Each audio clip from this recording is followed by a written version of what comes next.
Duit. Duit je.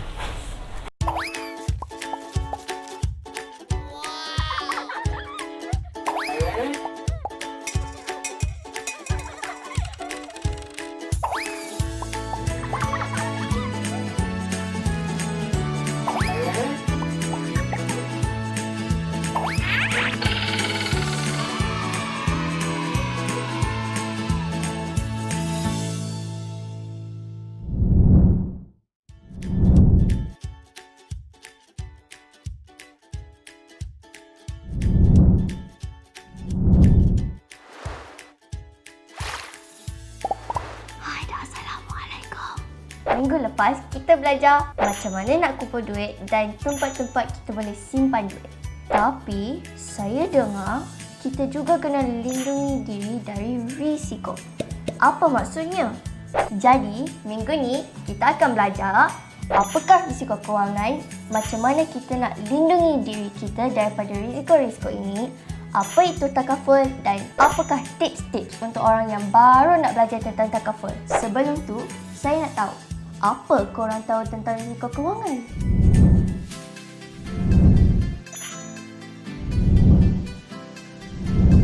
Risiko ni macam dia akan membahayakan diri kita. Kemungkinan kita akan kena benda tu. So kita kena hati-hati bila pergi mana-mana. Risiko adalah bahaya di jalan raya. Malas. Dia hilang kerja, dia tak ada duit, ada anak ramai. Aksiden. Mak kita jatuh sakit ke, keluarga kita kemalangan ke, macam tu.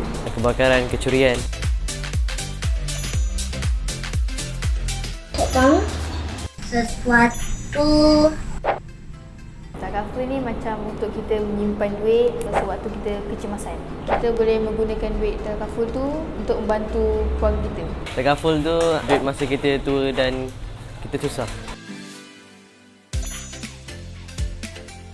Rumah. Sebab kalau kita tak ada rumah, macam mana kita nak tidur, mandi, semua. Lepas tu kereta.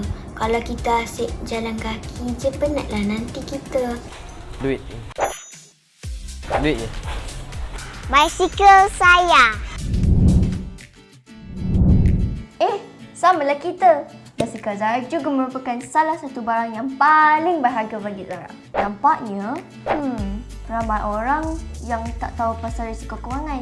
Seseorang yang celik kewangan adalah seorang yang bukan sahaja faham konsep kewangan, tetapi mereka juga kena tahu tentang risiko kewangan. Bahaya kalau kita tak tahu. Nasib baik Mak Zara kenalkan Zara pada Uncle Najib. Jom kita borak dengan dia. Hai Uncle Najib. Hai Zara. Uncle Najib, bila saya dengar perkataan risiko, saya akan fikir sesuatu yang bahaya. Apa sebenarnya risiko ni? Risiko tu kemungkinan kita mengalami kerugian atau bahaya. Contohnya tadi Zara ada kata Zara sayang basikal Zara kan? Zara pernah tak naik basikal jatuh cedera? Terutamanya masa first Zara belajar naik basikal dulu. Pernah? Takkanlah pasal Zara jatuh Zara tak nak belajar naik basikal langsung kan? Zara kuatkan semangat. Lepas tu Zara terus naik basikal. Tapi Zara ambil langkah-langkah untuk menghadapi risiko tu. Macam helmet dengan knee-pad dengan semua tu kan?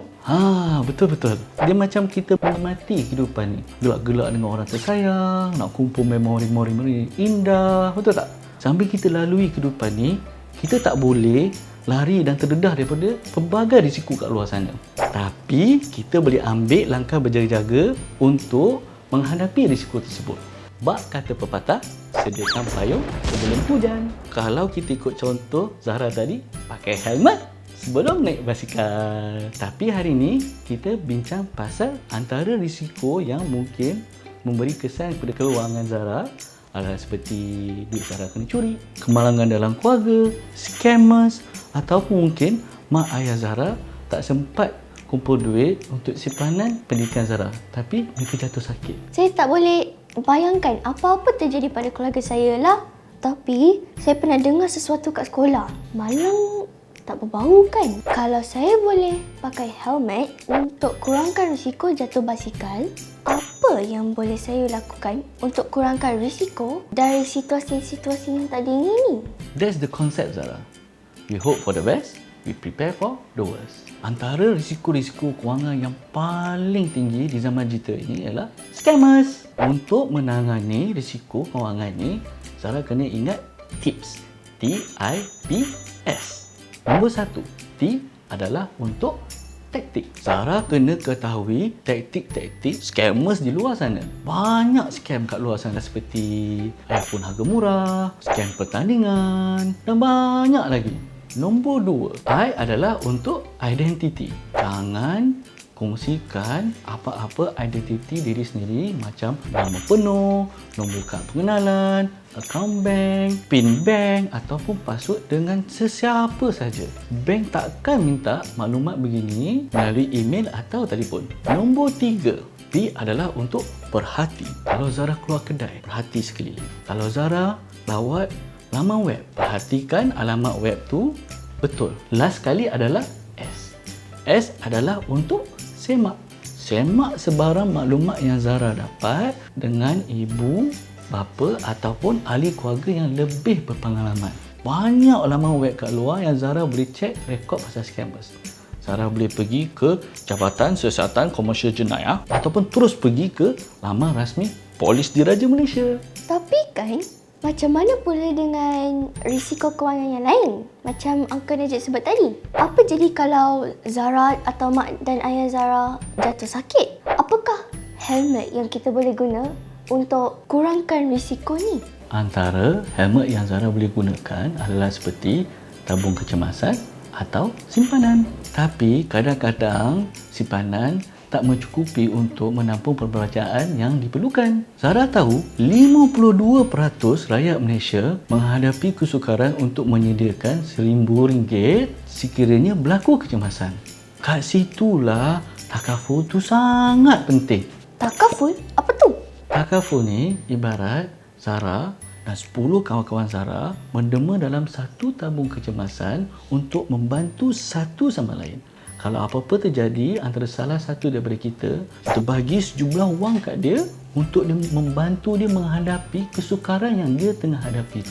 Apa antara kesukaran yang dilindungi oleh tabung ni? Pada masa ni, apa yang penting untuk keluarga Zara adalah untuk memastikan Zara dan adik-adik Zara dapat teruskan kehidupan sekiranya apa-apa berlaku pada mak ayah Zara. So, mak ayah Zara akan memilih tabung kecemasan atau dalam bahasa takaful pelan, takaful keluarga dan takaful pendidikan. Banyak lagi pelan-pelan takaful yang ada seperti takaful kemalangan, takaful kebakaran, kenderaan. Kalau kita ambil contoh basikal Zara tadi, kalau saya bayar RM2 sebulan, lepas tu ada sesuatu terjadi pada basikal Zara dalam setahun, kawan-kawan Zara akan datang tolong lah kan? Walaupun Zara baru bayar sedikit. Berdasarkan sumbangan yang Zara tabung sebelum ni, Zara akan menerima sejumlah wang daripada tabung tu. Zara boleh hantar untuk baiki basikal Zara kat kedai ataupun wang tu cukup untuk Zara beli basikal baru. Konsep tolong-menolong antara satu sama lain ketika orang menghadapi kesusahan itu tetap sama. Bagusnya.